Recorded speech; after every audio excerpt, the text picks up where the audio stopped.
Hello my friends, settle in for a quiet story. Take one slow breath, and let the day soften for a moment. Tonight, we begin not with a president, but with a prisoner. Picture the scene. A metal door shuts with a hard sound. Outside, there is sea wind and salt in the air. Inside, a man has lost his freedom, his family, and almost every ordinary comfort of life. The government wants him silent. And yet, many years later, this same man will walk out of prison and become the leader of his nation. How does a life travel that far? His name was Nelson Mandela. And his story matters because it is not only the story of power. It is the story of patience, pressure, and a voice that refused to disappear. If you stay with me, you will see how a boy from a small village became one of the most important leaders of the 20th century, and why the cost of that journey was much heavier than many people realize. He was born Rolihlahla Mandela on 18th of July 1918 in Mvezo, in South Africa. He belonged to the Madiba clan, and his father was a chief's counselor. But the safe shape of childhood did not last. In 1930, when he was only 12, his father died, and the boy was taken to live under the care of Jongintaba, the regent, a temporary ruler for the Thembu people. One door had closed early in his life, and another opened into uncertainty. As a child, he listened to older men tell stories about resistance and dignity. Those stories stayed in him like quiet fire. He went to school in Qunu, and there, a teacher named Miss Mendingane gave him the English name Nelson. Remember that moment? A village boy receives a new name in a classroom, and nobody in that room could imagine how far that name would travel. He studied at Clarkebury, then Healdtown, and later at Fort Hare, one of the best known colleges for black students at the time. He was intelligent, but his path was not smooth. At Fort Hare, he joined a student protest and was expelled. Think about that for a moment. Before he became a symbol of freedom, he was a young man in trouble, sent away from school, already learning what it meant to pay a price for saying no. When he returned home, he faced another kind of pressure. A marriage was being arranged for him. Instead of accepting the life chosen for him, he ran away with his cousin to Johannesburg in 1941. Now imagine that journey. A young man leaves the known world behind and enters a huge city with no guarantee of success. If you have ever felt small in a new place, if you have ever wondered whether your life could become something larger, this part of his story is for you. Johannesburg was not gentle. Mandela worked as a mine security officer, and the city showed him the hard edges of South African life. Here he met Walter Sisulu, who helped open important doors for him. He also met a lawyer named Lazar Sadelsky and began legal training. By 1943 he had completed his BA through the University of South Africa. He kept moving forward, but the world around him was getting darker. In 1944, Mandela joined the African National Congress, the ANC, and helped form its youth league. That same year he married Evelyn Mace, a nurse.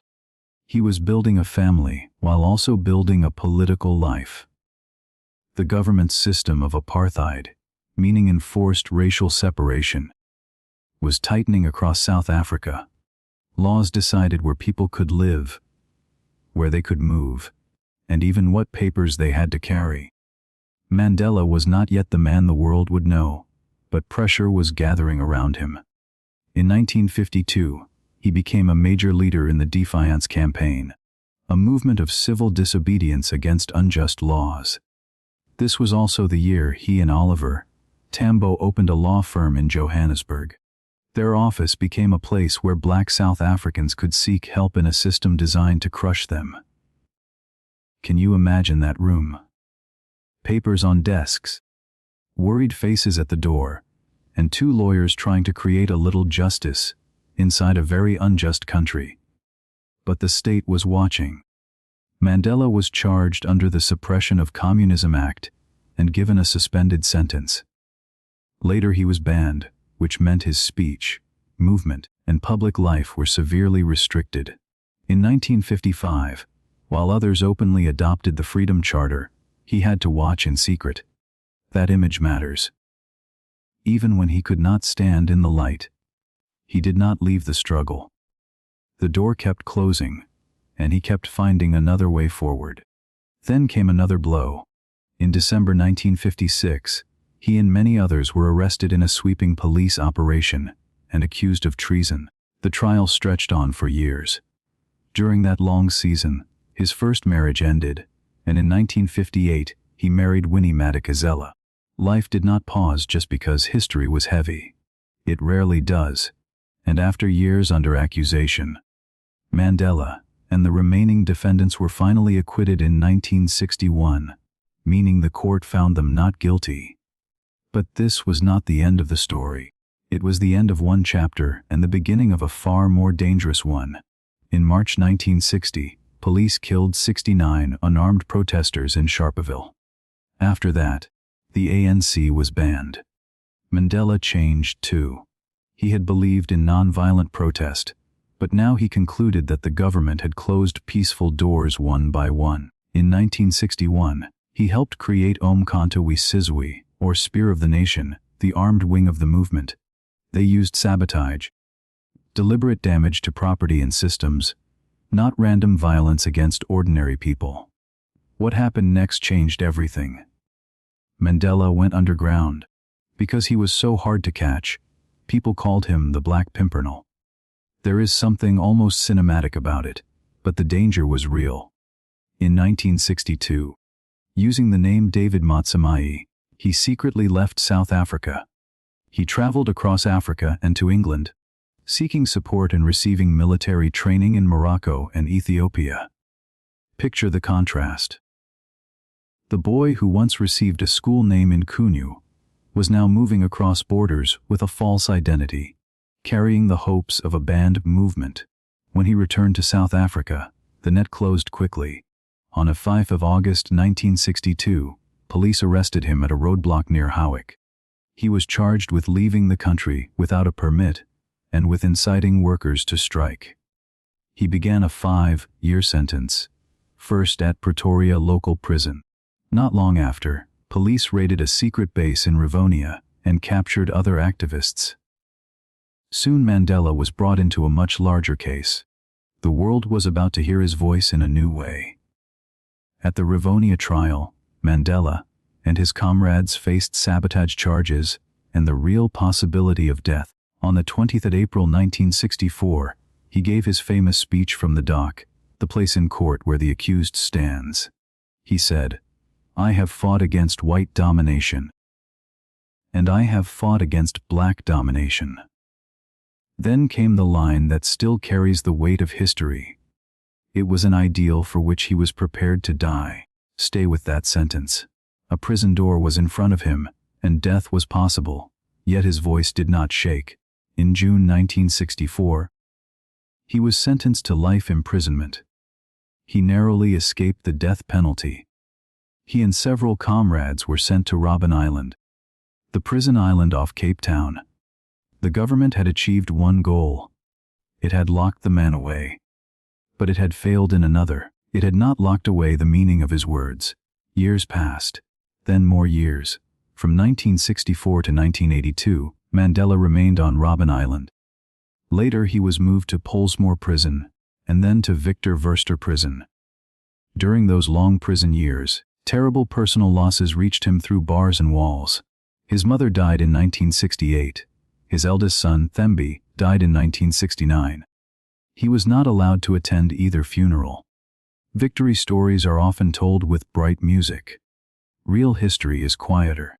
Real history includes empty chairs and grief carried in silence. And yet the silence did not erase him. It enlarged him. While he was imprisoned, Mandela became the world's most famous political prisoner, a rallying point for millions of oppressed people. Think about that impossible contrast again. A man in a cell, watched and controlled, becomes larger than the men guarding him. A government tries to reduce him. and the world begins to see him as a moral giant.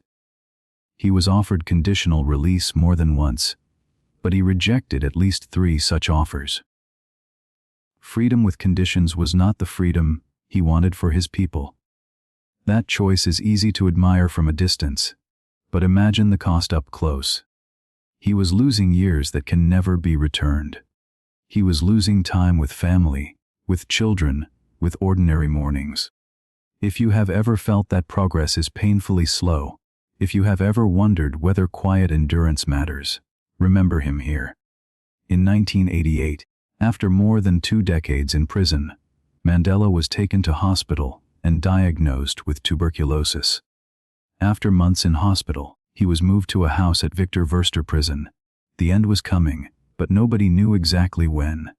Then, on 11th of February 1990, after the ANC and the PASI had been unbanned, Nelson Mandela walked out through prison gates into sunlight and into history. The image traveled around the world. But the hardest work was still ahead. A man can leave prison in 1 day. A nation cannot leave bitterness so quickly. South Africa was still full of fear, anger, and danger. Mandela entered negotiations with President F.W. de Klerk to end white minority rule and build a democratic future. This is one of the most remarkable turns in his life. The prisoner now had to become a bridge. The voice of resistance now had to speak the language of transition, patience, and peace. In 1991, he became president of the ANC in 1993.